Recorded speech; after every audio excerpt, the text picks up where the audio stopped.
Notre message, et je sais que le président l'a compris, s'adresse à vous tous, et c'est la raison de notre présence. Notre message est que le judaïsme et le sionisme sont deux entités diamétralement opposées, deux concepts différents. Le judaïsme existe depuis des milliers d'années, alors que le sionisme existe depuis un siècle. Si le judaïsme et le sionisme étaient identiques, nous aurions entendu parler du sionisme depuis plus longtemps qu'il y a un siècle. Pourquoi le judaïsme et le sionisme sont-ils deux concepts opposés? Le judaïsme renvoie une façon de vivre depuis des milliers d'années, avec une éthique, une morale et un esprit de justice. Le sionisme est une idée nationaliste qui existe depuis 100 ans. Il est contraire aux croyances juives. Je ne vais pas trop insister sur ce point parce que c'est un message qui s'adresse aux Juifs eux-mêmes. Selon nos croyances et nos enseignements, les Juifs doivent être en dispersion dans le monde et se comporter loyalement, quel que soit le pays dans lequel ils résident. Attachons-nous maintenant aux aspects du sionisme par rapport au judaïsme et par rapport aux valeurs religieuses du judaïsme humanitaire. Le sionisme est totalement anti-humanitaire. Et pour rester dans le contexte de la conférence ici à Genève, il est totalement opposé au principe de base de l'antiracisme.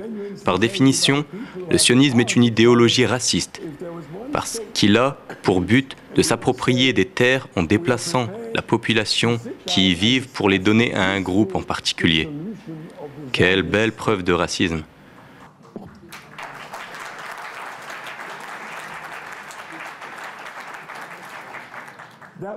Le judaïsme prêche la compassion et le respect pour les voisins, le respect de ce qu'ils possèdent, le respect de leur demeure et bien sûr de leur vie. Le sionisme est complètement opposé au judaïsme. Son but est de s'imposer aux populations palestiniennes en les soumettant et en ignorant leur espoir d'autodétermination. Tout ceci a conduit à la violence à laquelle nous assistons depuis un siècle avec la mort des Juifs et des non-Juifs. Le sionisme est une idéologie raciste qui a tort d'un point de vue moral et logique. Il est très difficile de comprendre comment des pays occidentaux comme les États-Unis, la Grande-Bretagne ou l'Europe peuvent appuyer une telle idéologie. Il est évident que cette situation va engendrer des tensions. Le sionisme et Israël sont responsables des tensions au Proche-Orient.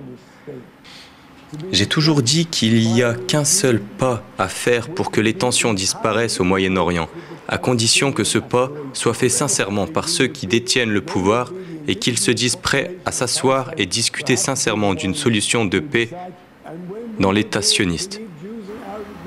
Les choses changeront en une nuit. Je vous assure que toute violence s'arrêtera. Il y aura beaucoup à faire pour sortir de cette situation générée par le sionisme et par les pays qui ont appuyé le sionisme. Mais avec la volonté de l'Occident, au lieu de dépenser son argent pour acheter des armes, devrait utiliser cet argent pour aider les Palestiniens à se réorganiser. Plus rien n'empêcherait la Palestine de retrouver la paix. Je prie pour que le régime sioniste soit remplacé par un régime en accord avec les aspirations des Palestiniens. Quelle que soit la forme de ce régime, ce sera aux populations palestiniennes d'en décider. Les Juifs, les Arabes, les chrétiens et les musulmans pourront vivre en paix comme ils l'ont fait pendant des générations. Les sionistes ne représentent pas les Juifs. Ils n'ont pas le droit de représenter les Juifs. L'antisionisme n'est pas l'antisémitisme.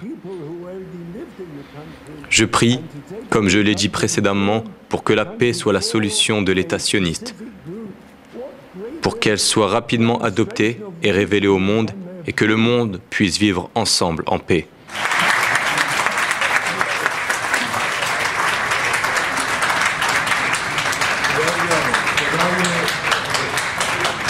خدای رحمان رو